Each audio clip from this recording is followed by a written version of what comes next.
Now read this. Hello and welcome back to Now Read This, Lloyd Alexander's The Chronicles of Prydain, Book 2, The Black Cauldron, Chapter 17, The Choice. It was Eladir. With Islamak following, he strode to the river bank. Dry mud caked his tawny hair and grimed his face. His cheeks and hands had been cruelly slashed. His blood-stained jacket was half ripped from his shoulders, and he wore no cloak. Dark-ringed, his eyes glittered feverishly. Eladir halted before the speechless companions, threw back his head, and glanced scornfully at them.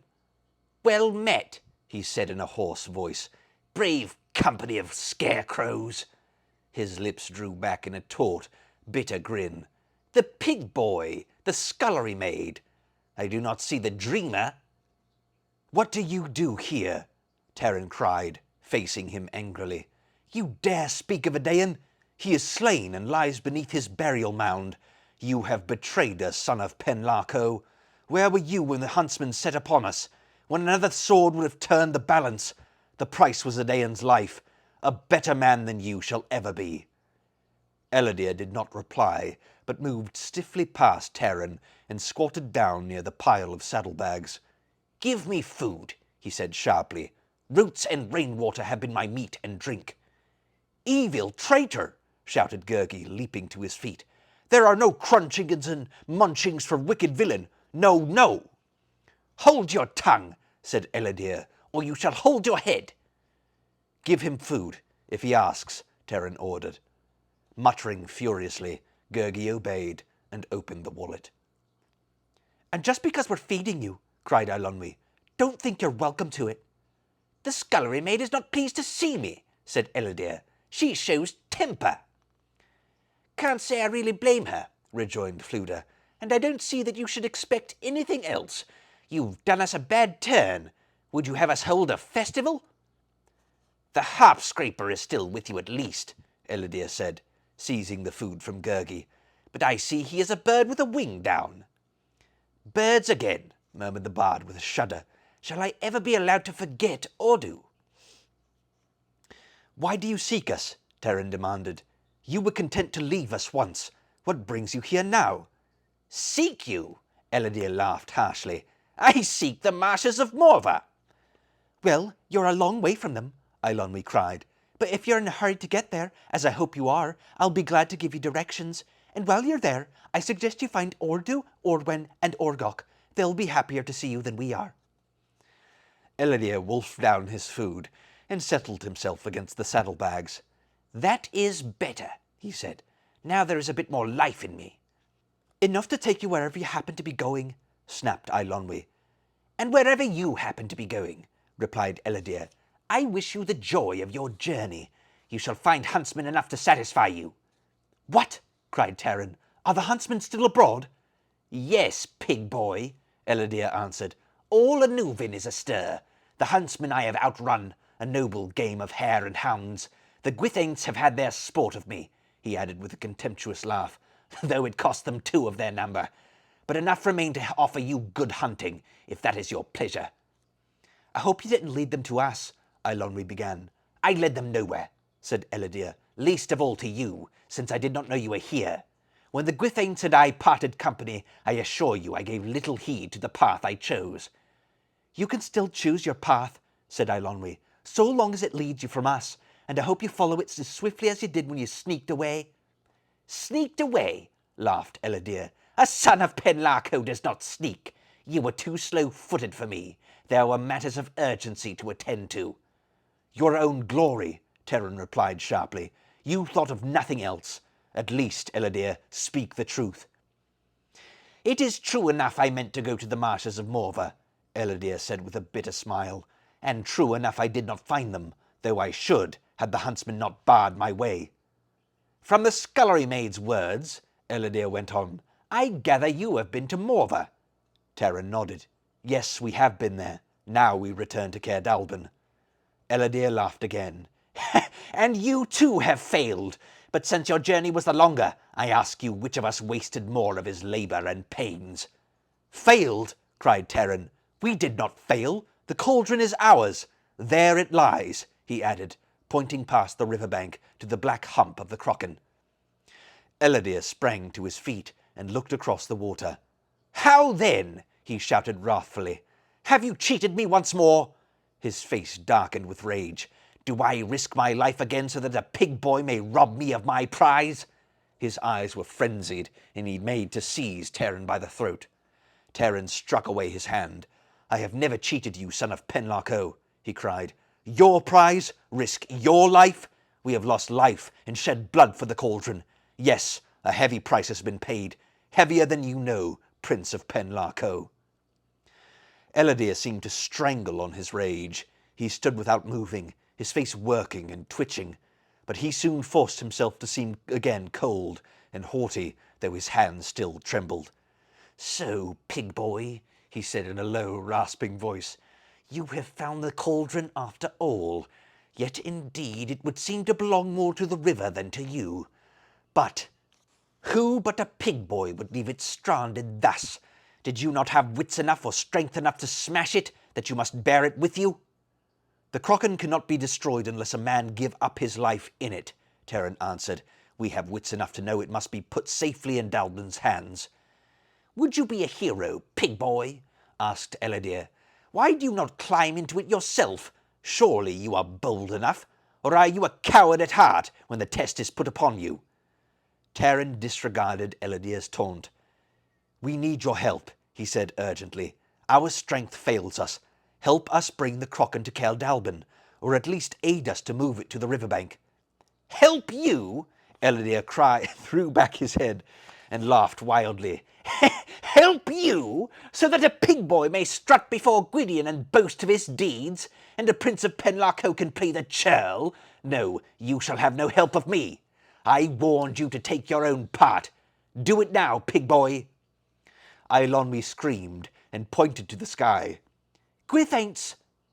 A flight of 3 Gwythaints soared high above the trees. Racing with the wind-driven clouds, the gigantic birds sped closer. Terran and Eilonwy caught up Fluda between them and stumbled into the bushes. Gurgi, almost witless with fear, pulled on the horses' bridles, leading them to the safety of the trees. While Eladir followed, the Gwythaints swooped downward, the wind rattling in their flashing feathers. With harsh and fearsome shrieking, the Gwythaints circled around the cauldron, blotting out the sun with their black wings. One of the ferocious birds came to rest on the Crocken, and for an instant remained poised there, beating its wings. The Gwythaints made no attempt to attack the companions, but circled once again, then drove skyward. They veered north, and the mountains quickly hid them. Pale and shaking, Terran stepped from the bushes. "They have found what they were seeking," he said. "Oron will soon know the Crocken waits to be plucked from our hands." He turned to Eladir. "Help us," he asked again. "I beg you. We dare not lose a moment." Eladir shrugged and strode down the riverbank into the shallows, where he looked closely at the half-sunken Crocken. "It can be moved," he said when he returned, "but not by you, pig boy. You will need the strength of Islamak added to your own steeds, and you will need mine." "Lend us your strength, then," Terran replied. "Let us raise the Crocken and be gone from here before more of Oron's servants reach it." "Perhaps I shall. Perhaps I shall not," answered Eladir with a strange look in his eyes. "Did you pay a price to gain the cauldron? Very well. You shall pay another one. Hear me, pig boy," he went on. "If I help you bear the cauldron to Caer Dalban, it shall be on my own conditions."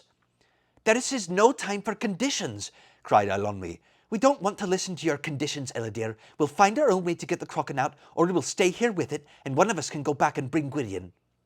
"Stay here and be slain," Eladir replied. "No, it must be done now, and done as I say, or not at all." He turned to Terran. "These are my conditions," he said. "The Crocken is mine, and you shall be under my command. It is I who found it, not you, pig boy. It is I who fought for it and won it. So you shall say to Gwydion and the others, and you shall all swear the most binding oath." "No, we shall not," cried Eilonwy. "You ask us to lie so that you may steal the Crochan and steal our own efforts with it? You are mad, Ellidyr."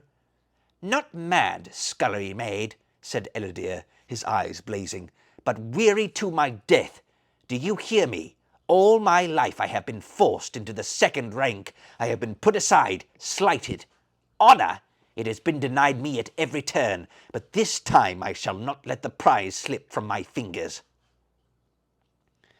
"Adain saw a black beast on your shoulders," Terran said quietly, "and I too have seen it. I see it now, Ellidyr." "I care nothing for your black beast," shouted Ellidyr. "I care for my honour." "Do you think," Terran said, "I care nothing for mine?" "What is the honour of a pig boy," laughed Ellidyr, "compared to the honour of a prince?"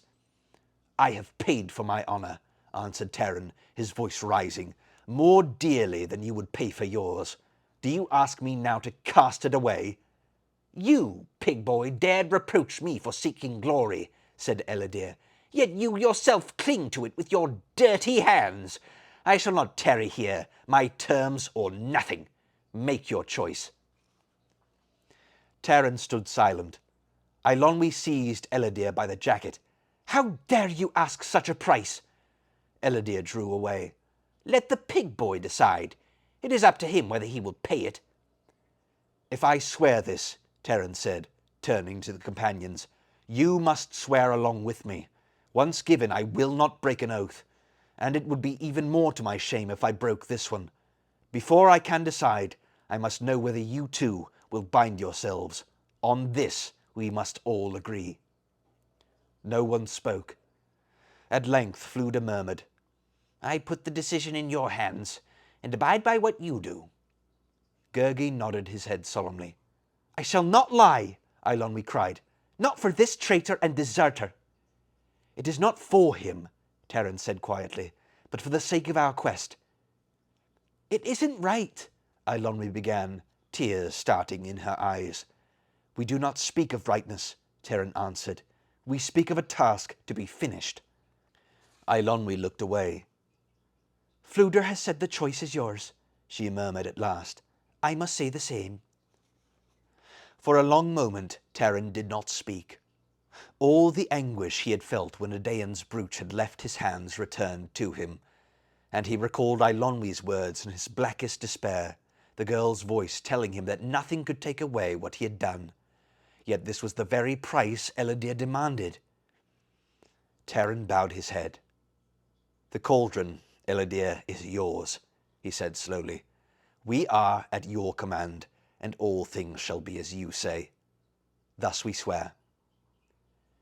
Heavy-hearted and silent, the companions followed Ellidyr's orders and once again lashed ropes around the sunken Crochan. Ellidyr hitched the 3 horses side by side, then attached the lines to them. While Fflewddur held the bridles with his uninjured hand, the companions waded into the shallows.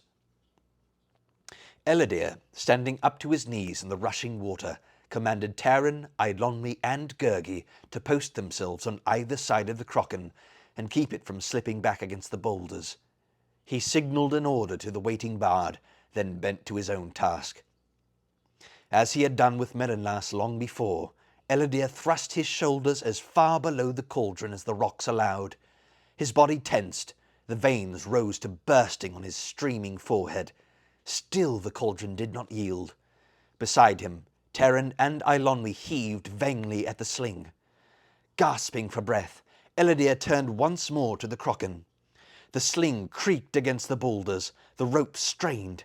Ellidyr's shoulders were cut and bleeding, his face deathly white.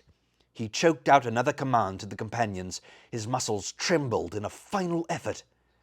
With a cry, he pitched forward into the water, stumbling to gain his balance. Then he gave an exultant shout. The cauldron had lifted free. Desperately, the companions laboured to bring the Crochan to shore. Ellidyr seized one end of the sling and thrust ahead. The cauldron skidded to dry, firm ground. On the riverbank, they quickly roped the sling between Mellinlas and Luegor. Ellidyr hitched up Islmak as the leading horse to guide the others and bear a share of the weight. Until then, Ellidyr's eyes had burned with triumph, but now his face changed. "My cauldron has been won back from the river," he said with a curious glance at Taryn. "But I think perhaps I was too hasty. You met my terms too quickly," he added. "Tell me, what is in your mind, pig boy?" Rage filled him again. "I know well enough. Once more you would try to cheat me." "You have my oath," Taryn began. "What is the oath of a pig boy?" Eladir said. "You gave it. You will break it." "Speak for yourself," Eilonwy said angrily. "That's what you would do, Prince of Penlarco, but we are not like you." "The cauldron needed all of us to raise it," Eladir continued, lowering his voice. "But does it now need all of us to carry it? A few would serve," he added. Yes, only a few. Perhaps only one, if he were strong enough." "Was my price too low?" he went on, spinning around to face Taryn. "Eladir," Taryn cried, "you are truly mad." "Yes," laughed Eladir, "mad to believe your word alone. The price must be silence, utter silence." His hand moved to his sword. "Yes, pig boy, I knew in time we should have to face one another." He lunged forward, his sword out and raised. Before Taryn could draw his own blade, Eladir swung viciously and pressed to the attack. Taryn stumbled down the riverbank and leapt to a boulder, feverishly grasping for his weapon. Eladir strode into the water while the companions raced to stop him. As Eladir swung his blade again, Taryn lost his footing and toppled from the boulder. He tried to rise, but the stone slipped from under him and he stumbled backward. He threw up his hands. The current was clutching at him and he fell. The sharp edge of a rock loomed up and he knew no more. Pig boy. Hey, you want to buy something? You can check the description for my books and audiobooks. Thank you so much for watching, and don't forget to like and subscribe for more content.